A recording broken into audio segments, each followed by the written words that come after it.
What's up guys, today I'll be taking a look at a brand new Flywheel Nerf pistol from the company Worker Toys called the Nightingale. Worker Toys now have their own Amazon store where you can buy directly from them. So you can get this blaster in any of its different colorations. You'll also find spare magazines on there, as well as a metal rail upgrade kit that's made of aluminium. I'll leave a link down below where you can check out the pricing in your local currency, but I believe from memory these are $77 US each for the pistol itself. The Worker Nightingale is a semi-auto flywheel blaster. To use the blaster, simply insert a magazine full of half-length darts and pull the trigger for each shot.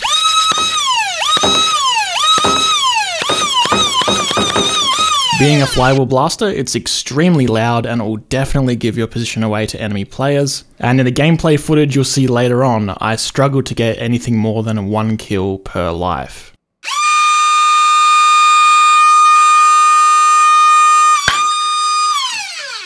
I should also quickly mention that Worker have told me that there's 2 different power level versions of this blaster. This one here has a black muzzle and is the higher power version, but there's also orange muzzle ones that have a lower power to them. In the box you get the blaster itself, a proprietary 15-shot slanted magazine, a low profile holster which the front of the trigger guard slots into, a lanyard with a carabiner and keyring for attaching the blaster to a belt, and as a pre-sale bonus you also get a Worker branded belt to use with the blaster. There's no battery included with the blaster for shipping reasons, but for testing purposes Worker did send me one of the batteries. The battery is a 550 mAh 11.1 volt ATC with an XT30 connector, not the larger XT60 that most Nerf blasters use. There's not a whole lot of space inside this blaster for a battery though, so an XT30 connector does make sense. The battery door is up at the front of the blaster, and you can use the included Allen key to open it. Plug in the battery and simply close it up again. On the back of the blaster there's an on-off switch. Up is on and down is off. You could also use this switch as kind of like a safety. You can turn it off when you don't want to fire the blaster. But personally I don't like leaving LiPos plugged into blasters in storage, so I'd still make sure to remove that battery when you're done using it. Unlike Worker's other recent flywheel blaster, the Phoenix 2.0, the Nightingale is actually quite compact in size. Externally, the blaster is made entirely of plastic, but it feels quite solid in the hand. It has a rubberized grip, and with the proprietary mag being slimmer than a regular Talon mag, it's actually quite a comfortable grip, although it is still slightly larger of a grip than a real pistol would have. If you haven't gathered by now, the magazine this blaster comes with is a brand new kind from Worker. This blaster is not compatible with any other type of magazines, and while it sucks you have to buy new mags to use with it, they're really not that expensive and you get a much nicer grip size because of it. The mag gravity drops free and the magwell has a slight flare to assist with quick mag swaps. Up top there's 2 threaded inserts where you could add a Picatinny rail which are sold separately. I grabbed one off my old Gavin Fuzzy Spamf to use on here for now, but Worker do sell a full aluminium kit on their Amazon store. Something else I will give Worker kudos for is that those metal inserts are everywhere on the blaster, so all of these screws go into one of those brass inserts instead of screwing into plastic directly. Using the blaster, when you pull the trigger halfway, the flywheels start to spin. Then when you pull the trigger further, a manual pusher linked to the trigger starts to push a dart forwards from the magazine until the 2 flywheels grab it and send it out the front of the blaster. Therefore, the rate of fire is simply as fast as you can manually pull the trigger.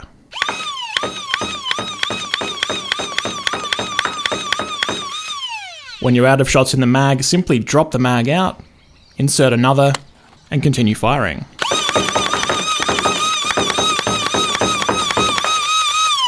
Now, to test the Worker Nightingale over the chronograph, there's 2 different styles of shooting that I want to try. First, what if I just quickly pull the trigger fully? And secondly, what if I pause halfway to give the flywheels extra time to spin up? Here's some quick shots.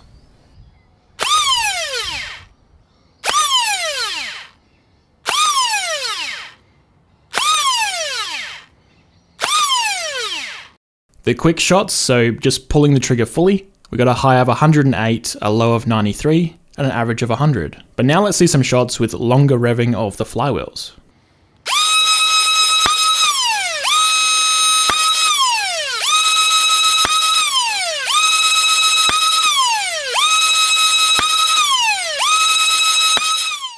With giving the flywheels a moment to rev up between each shot, we got a high of 141, a low of 120, and an average of 129. So it looks like revving the flywheels for half a second or so gains you around 30 feet per second on average. If you want the furthest range out of your Nightingale, I'd suggest pre-revving like this. Now let's see the accuracy of the Nightingale at a distance of 20 meters from the target.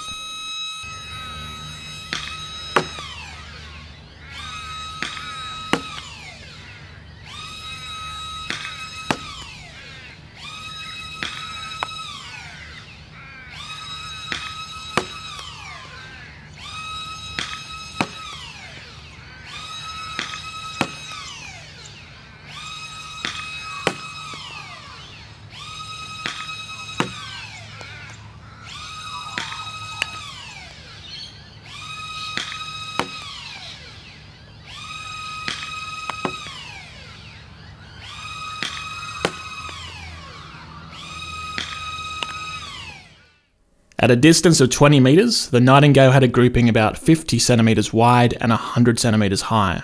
Most shots would hit a player-sized target out in the open at 20 meters, which is plenty enough for a sidearm like the Worker Nightingale. Overall, the Worker Nightingale is a pretty cool little blaster, and I can see why some people would like it. It's quite cheap for what it is, at only $77 US, so I imagine it's going to be pretty popular.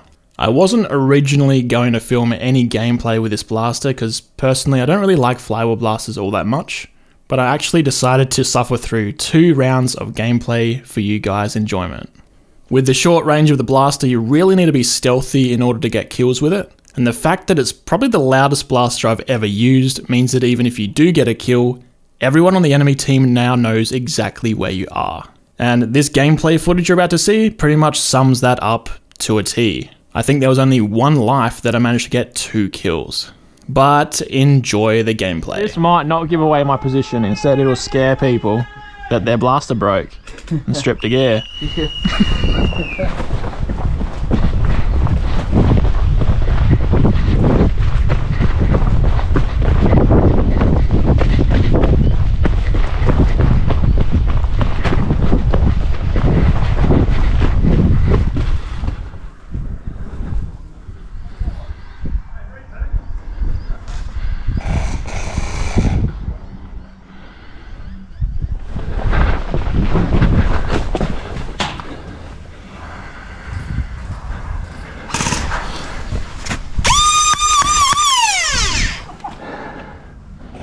Go on.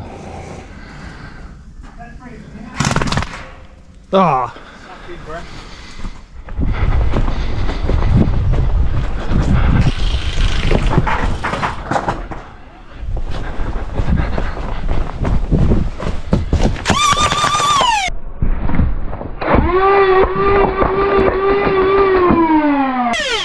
I'm not sure. I think we both got hit. Yep.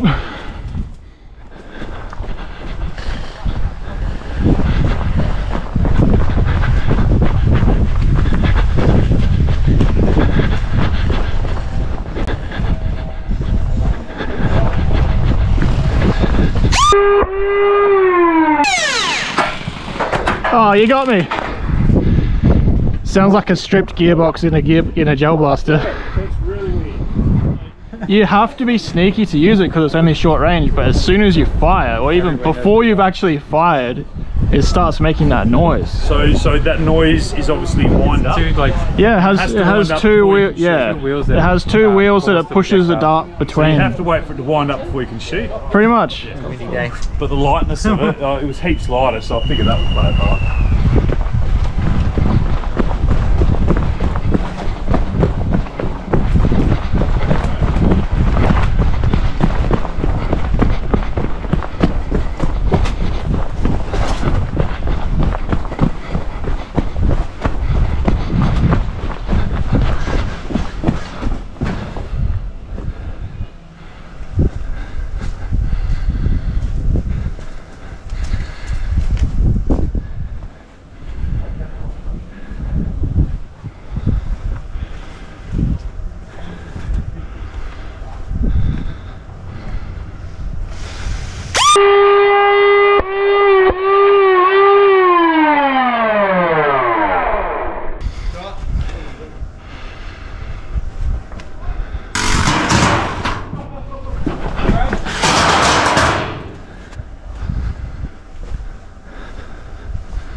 That was too close.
Yep. That's it for this one, guys. Make sure you subscribe so don't miss future videos. And here's 2 other ones that you might enjoy. As always, thanks for watching, and I'll see you on the next one.